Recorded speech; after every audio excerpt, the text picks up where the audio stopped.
Don't mock. I'm not a fool. And people who know me personally know that I am not a fool. But I won't get into the details of those. I just want people to realize that I'm not a fool. Don't mock. I'm not a fool. Don't mock. I'm not a fool.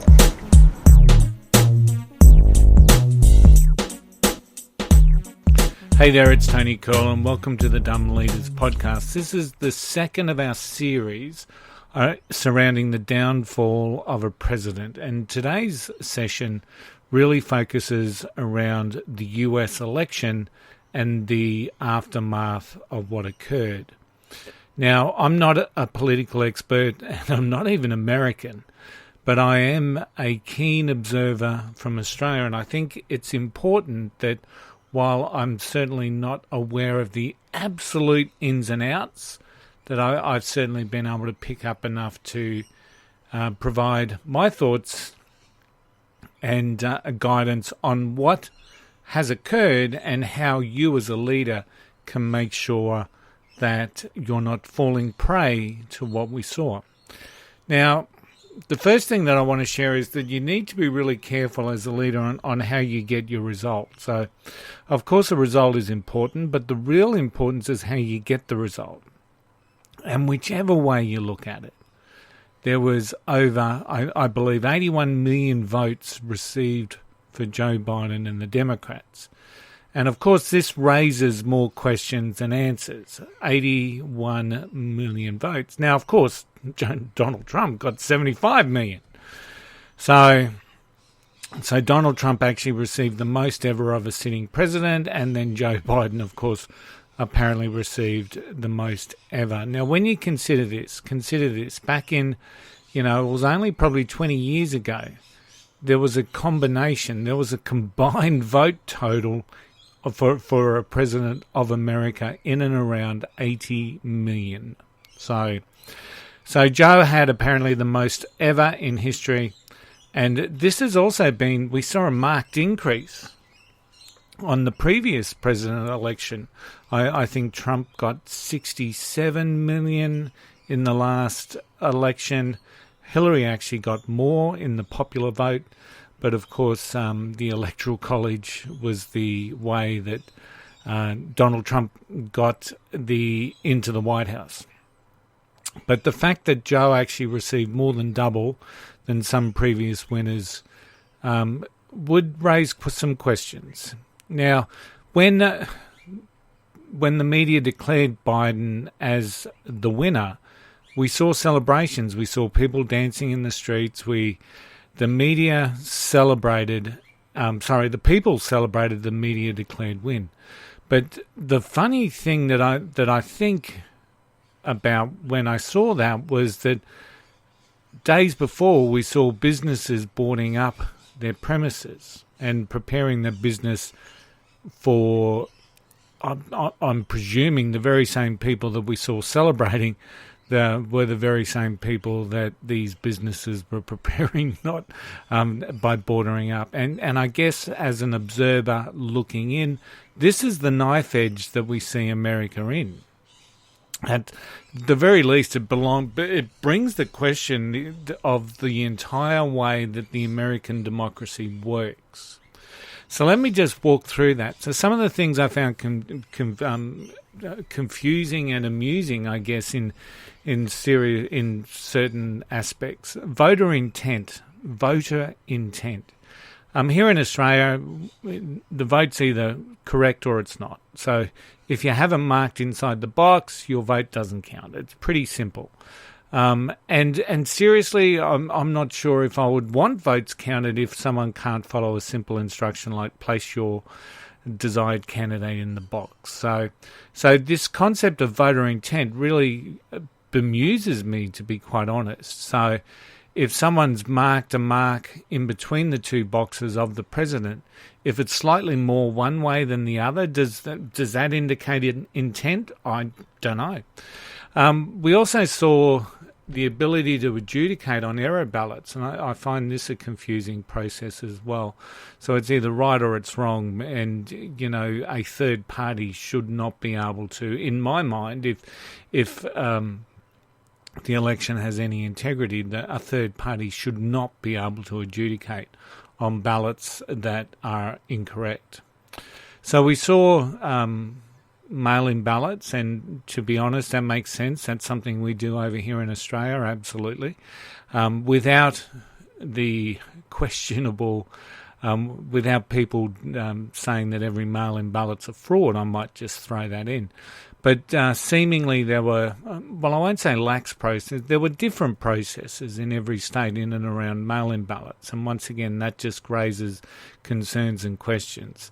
There were questions around voter registration polls, things like dead people being on polls. There were large statistically implausible. Now, some people would say statistically impossible. I would say implausible, improbable spikes that we saw in the counting.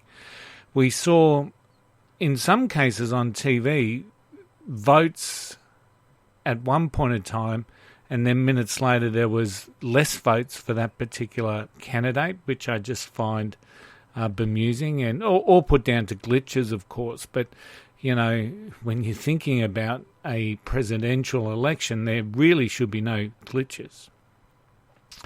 Inconsistent voting procedures, state to state. Every state's responsible for their own process according to the Constitution.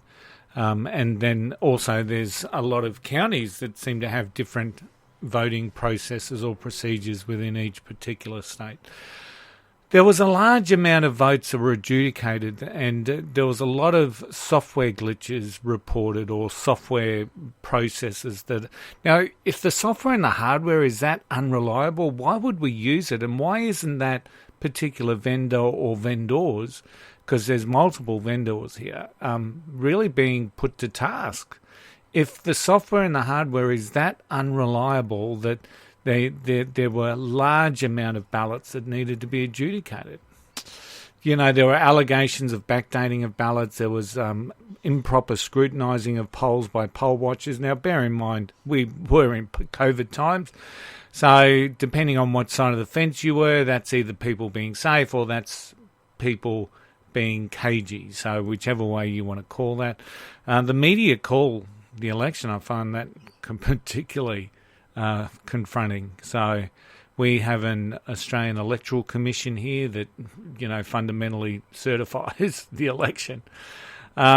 Social media played its part, blocking, denying, an inconsistent application of their own rules. Administration errors, human error, we accept that. There is human error, glitches in the software. There's the concept of vote harvesting is one that I find, once again, to be something that, and I believe that some people have actually been arrested since the election on vote harvesting. So that's interesting.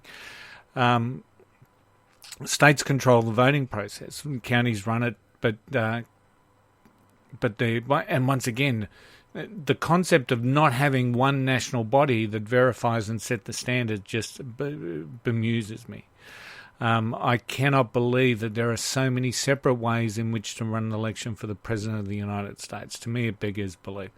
And I won't even get started on the Electoral College process, but, fundamentally, the Electoral College process can totally overwrite what the people think, which I just think is absurd. But anyway, at the very least, what I observed was that there were poor systems control, which experience tells us will open up opportunities for fraud and theft. Now, I come from a retail background. If I had poor security procedures in my store, I would almost certainly have high theft in my store. It's a fact of life. If I open the door, people make sure that they're taking what they can while the door is open. So I've been really quite intrigued as to how America got this way, a nation where law and justice seems to side, or believing the media seems to side with the way the politics is governed in the state. I'm sure that that's not a general rule. That is not a general rule, I would imagine, but it seems to come across sometimes that may be the case. But what I saw with Trump was that I believe that fundamentally the messaging was all wrong. The focus from the get-go on election day was the stolen election, the fraud. And while he obviously believed it, and while he had a huge amount of people that believed it, to me I think a stronger message would have been on the inconsistencies, the discrepancies, and requesting an independent investigation in and around that. Now, of course, that would have been much less provocative, but it would have been more honest because, how do you prove fraud? But with that being said, we still saw some very interesting changes in the messaging. So initially it was no fraud, right? The media were really quite clear there was no fraud. And then the message seemed to adapt to no widespread fraud, right? Which, you pick up on these subtleties. And then it was no widespread fraud that would change the result. And then it was always about baseless allegations. And, in reality, they were baseless allegations. There was a lot of inconsistencies. There was a lot of questionable practices. But was there any proof of fraud? Would say no. But seriously, was there an investigation into some of those questionable practices? I'm not sure. But it's been interesting now that since we've had the certification of the results and, the inauguration, we've actually seen electoral fraud arrests, and some counties are currently still investigating some more. So I find that incredibly timely, and so many people would have seen that as being very convenient. And once again, this is where we talk the binary language. You're either on the left or the right in this particular case. So the people on the right are going to say, yeah, now it all comes out, whereas the people on the left are saying, well, this is due course. So, so I've been a retailer long enough to know that the theft you catch is only a drop in the bucket. As the narrative changed, a subtle acceptance that some fraud had happened. In fact, it was interesting. I think it was Georgia where they did the Senate runoff, where they had the allegations and then they were debunked. And I think one of the allegations was that there were so many thousands of dead people voted, and the debunking was, oh no, there was only 3. Seriously? There were 3 dead people that voted? Doesn't that just open the questions that if 3 could vote, that more could vote? I don't know. Some of the debunking I thought was really quite amateurish, but I'll go through that in a sec. Fraud, but the fraud that's caught is only a drop in the bucket. It's a very small component of the actual loss that you have as a retailer. So I've looked through many media reports. I've looked at both sides of the divide, the great divide that we have in America now. I've scrolled through social media feeds. I've looked at the alleged debunking, which to me still leaves far too many questions. Some, can make sense of it. But a lot of the so-called debunking is along the lines of the he said, she said scenario. So, we've got one side that's saying this happened and there was fraud, and the other side, no, it didn't. We've proved it. We've debunked it. We've investigated it. It didn't happen. So, unfortunately, that does nothing to quell the masses. So, the other thing that's happened since the election is that social media has really stepped up and highlighted the power that they have over the community in the world today. So, seemingly squashing many things that they don't agree with. And, that's our current world. And if that's applied consistently, I've always been a big believer that it's their platform. They've got the right to have people to choose which people are on it. They've got the right to set terms of service. Absolutely, fully agree. But it needs to be consistent. So whether you support the Democrats or the Republicans, it's not really the question. Everyone should have a vested interest in determining the extent and the avenues of the discrepancies and the inconsistencies. And firmly I believe, and I know that this will certainly never happen, but to build a systemised platform for the whole country and one independent body to oversee election integrity. Very doubtful that would ever happen based around a constitution that was written so many hundreds of years ago. Now, but the key here for leaders and the thing to really think about, there were many people that wanted this result. Many people. There was a strong desire to get rid of Trump, be it from the Democratic Party, from the social media platforms, the mainstream media. There was a lot of desire, a strong desire. And the ultimate thing is they got the result, right? They got the result. That cannot be denied. Everything has been certified. Everything's gone through the necessary channels. Biden's been inaugurated, right? So they got the result. But one of the key things that I would challenge you as a leader is that it's not just about the result, it's about the integrity behind the result. So you don't want to become blind after the result, refusing to look, refusing to believe. Many allegations were presented, but how does one prove fraud? And the reality is that you've got to catch someone. That's it. That's the only way that you can prove that something untoward went down. You actually have to catch someone. And all that was able to be presented was allegations, observations, and statistical modelling. Now, some of the debunking has been amateur at best and investigated and some of the investigation has predominantly been done by the same side of politics that allegedly did the questionable activities. So, of course, that's never going to be believed. And that's why it's in everyone's interest that there is some independent investigation into this and continuing, and maybe some continuing discussions in and around what does this electoral process mean in the future. A lot of people say, but it's in the Constitution. As I said, constitutions for many nations. I mean, here in Australia, ours was written in 1901. Does that make it relevant today?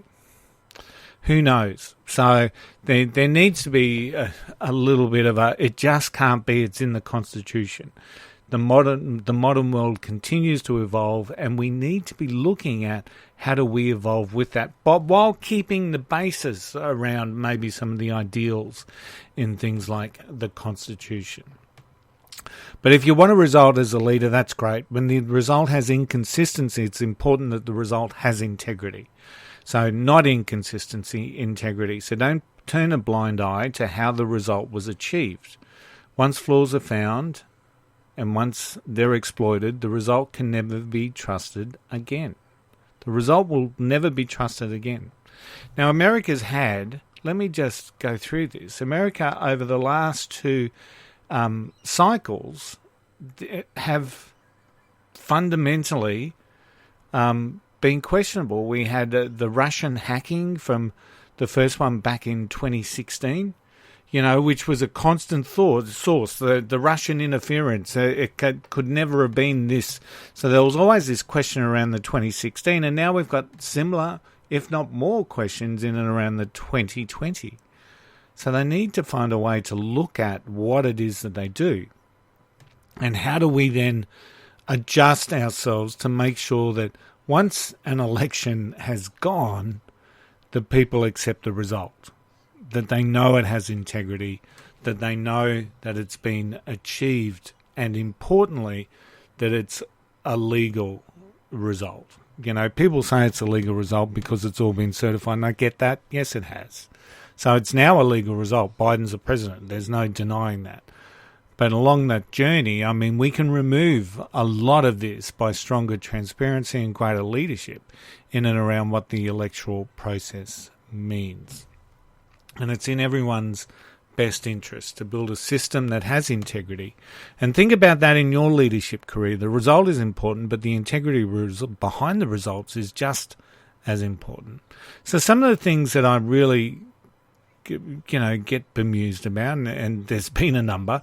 2 weeks before the election, Trump, while he had a Twitter account, was tweeting that bad things happen in the early hours in Philadelphia. And bad things happen in Philadelphia at 2 o'clock in the morning or 3 o'clock or 4 o'clock, whatever he actually said. I'm not quite sure. I wasn't able, of course, to go back and check on the actual date or the tweet because he's no longer on Twitter. But then we saw the data dumps, at 3, 4 o'clock in the morning. Seriously? I mean, if someone's called you out 2 weeks ago, would you not have fixed that process where those data dumps happened And those data dumps were primarily 100% towards the other side of politics. I mean, seriously, let's just go out there and put some fuel on that fire, people. Now, Snopes have debunked this, and, I think Snopes is an important platform, but, once again, there's now a little bit of mistrust in and around what it is that they're saying. But they debunked this with not only did the data dumps have nothing fraudulent about them, so we're expected to believe that, but they're in fact predictable. Well, of course they were. Trump predicted them 2 weeks before and had been anticipated well in advance of the election. It then goes on to share the process of postal voting and how these dumps were large parcels of postal votes from large counties, which were predominantly Democrats because they promoted the postal voting. And Trump had made Republicans suspicious of postal voting. But almost 100% of them going to Biden, questionable at the very least. So, will it ever come out? Will any of this ever come out? I don't know. Will it ever be put away? No, I don't think so. I think if they don't do something to address this, we're going to see this again in 2024. There will be challenges and there will be questions and there will be inconsistencies. There will be midnight data dumps. There will be, the reality is if there should be a cutoff time for counting, so if no counting past midnight, kick it off again the next day, if that is the case. But there needs to be some fair, simple, consistent rules in and around this, and that removes any of this drama that we've seen. But will it ever come out? No, because unless someone gets caught, unless someone comes out and says they were part of it, or they get caught being part of it, it's never going to come out. And part of me sort of thinks that if someone gets the dirty or someone got involved because they'll promise something and then that didn't happen, who knows? But anyway, what does this have to do with leadership, and what does it have to do with dumb leadership? Well, it says a lot about dumb leadership because the messaging was wrong. Absolutely wrong. It was sending the wrong message, and yes, it was quite emotional, and there was a lot of people up in arms. And if you still go onto Twitter nowadays, there's still a lot of people up in arms around a stolen election. And there are so many people now that are not accepting Biden as their president, and all because the messaging was never right. The messaging was emotive to appeal to the echo chamber of Trump supporters. That's the reality. If the messaging was actually to change the system and to fix the system so that none of this stuff ever happened again, well, I guess that was never part of the outcome that was wanted. So as a leader, it's imperative that if you're going to measure results, the processes are consistent and transparent. You must have consistency. You must have integrity in your process as a leader. So in your role as a leader, you have to have integrity in your process. Every month we see business leaders sentenced for fraud or fraudulent behavior or questionable activities. Now that happens when the result or the self-interest takes over from established processes. That happens when there's no independent around the process or the results. So as a leader, it's your choice. Do you want to have questions around the results that you get, or do you really want to drive and have integrity, which is one of the strongest things that every leader should have? Don't let it be you. Next week, I finish the series with a discussion around the current situation. I'm going to touch on what happened at the Capitol. I'm going to talk about the ongoing demonstrations that we're seeing, the seemingly hypocritic, the hypocrisy that we're seeing in relation to what is a peaceful presentation and what's an insurrection. And I'll talk a little bit about the inauguration. Up until then, I shall see you then. Thanks for tuning in. Don't mock. I'm not a fool. Don't mock. I'm not a fool.